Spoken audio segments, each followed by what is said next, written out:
നമസ്കാരം, എൻ്റെ പുതിയ വീഡിയോയിലേക്ക് സ്വാഗതം. ഇന്നത്തെ വീഡിയോ പവിഴമല്ലിയെക്കുറിച്ചാണ്.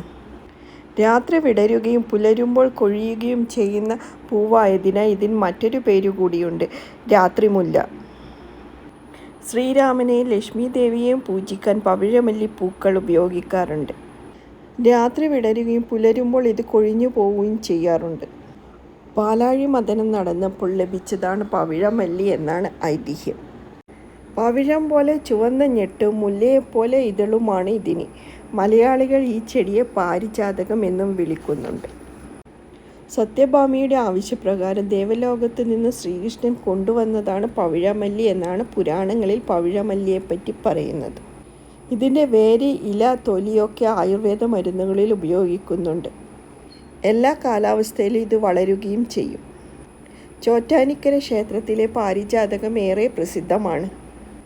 വീടിൻ്റെ ദൃഷ്ടിദോഷത്തിന് പരിഹാരവുമാണ് പവിഴമല്ലി. പവിഴമല്ലി ഒരു അലങ്കാര വൃക്ഷവുമാണ്. വീടിൻ്റെ മുന്നിൽ വളർത്തിയാൽ ഒരു പരിധിവരെ ദൃഷ്ടിദോഷം ഉണ്ടാകുകയില്ല. പോസിറ്റീവ് എനർജി ലഭിക്കുന്നതിന് പവിഴമല്ലി ഉത്തമമാണ്. നല്ല സുഗന്ധമുള്ള പൂക്കൾ വൈകുന്നേരങ്ങളിൽ വിരിയുകയും പകൽ കൊഴിയുകയും ചെയ്യും. പൂക്കളുടെ അടിഭാഗത്ത് നേർത്ത ചുവപ്പ് നിറമാണ് ഉണ്ടാവുക. കുറ്റിച്ചെടിയായ ചെറിയ മരമായോ ഇത് വളരുന്നു. വീടിന് മുന്നിൽ ഈ ചെടി വളർത്തുന്നത് പോയ കാര്യം നടക്കാനും കണ്ടുപോകുന്നത് നല്ലതാണ്. വീടിൻ്റെ വടക്ക് അല്ലെങ്കിൽ കിഴക്ക് ദിക്കുകളിൽ പവിഴമല്ലി വളർത്തുന്നത് വാസ്തുപ്രകാരമായി വളരെ നല്ലതാണ്.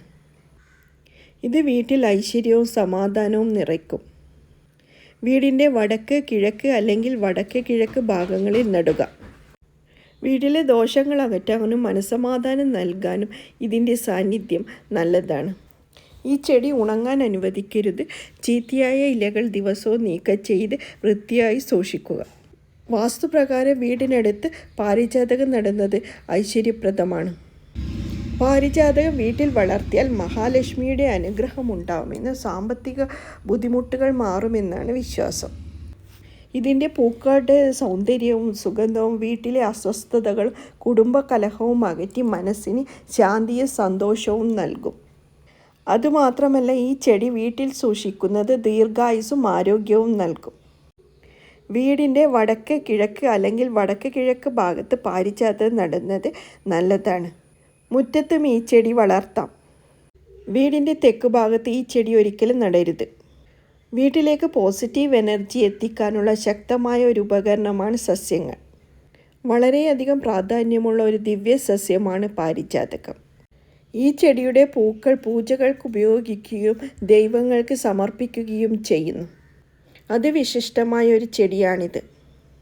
പാരിജാത പൂക്കളുടെ മൃദുവും സുഖകരവുമായ സുഗന്ധം മനസ്സും ശരീരവും തമ്മിലുള്ള ബന്ധം സന്തുലിതമാക്കാനും സമ്മർദ്ദവും ഉത്കണ്ഠയും കുറയ്ക്കാനും സഹായിക്കും.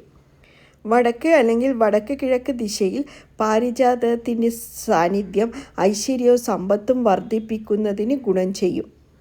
പാരിജാതക ചെടിക്ക് ഭഗവാൻ കൃഷ്ണനുമായി അടുത്ത ബന്ധമാണുള്ളത്.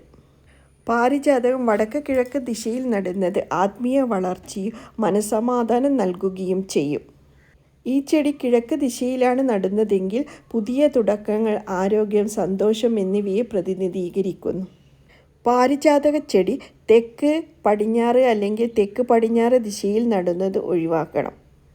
ഈ ചെടി ഈ ദിശകളിൽ നടുന്നത് ജീവിതത്തിൽ അസ്വസ്ഥതകൾ ഉണ്ടാകുകയും അത് ചെടിയുടെ പോയ നെഗറ്റീവ് ഫലങ്ങൾ ഈ ദിശകളിൽ ഈ ചെടി നടുന്നത് ജീവിതത്തിൽ അസ്വസ്ഥതയുണ്ടാക്കുകയും ചെടിയുടെ പോസിറ്റീവ് ഫലങ്ങൾ കുറയ്ക്കുകയും ചെയ്യും. പവിഴമല്ലി ചെടി ഉഷ്ണകാലത്ത് ഇതിൻ്റെ ഇലകൾ പൊഴിയുകയും പുതിയ ഇലകൾ വരികയും ചെയ്യും. സുഗതകുമാരി ടീച്ചർ പവിഴമല്ലിയെപ്പറ്റി എഴുതിയ കവിത പ്രസിദ്ധമാണ്. 2 ഇനം പാരിജാതക ചെടി കേരളത്തിലുണ്ട്. റോസാപ്പൂ പോലെയുള്ള പാരിജാതക ചെടിയുമുണ്ട്. ഈ ചെടിയുടെ പൂവിന് അപാര സുഗന്ധമാണ്. പവിഴമല്ലി വീടിൻ്റെ മുന്നിൽ വളർത്തിയ ദൃഷ്ടിദോഷത്തിന് ഒരു പരിഹാരമാണ്.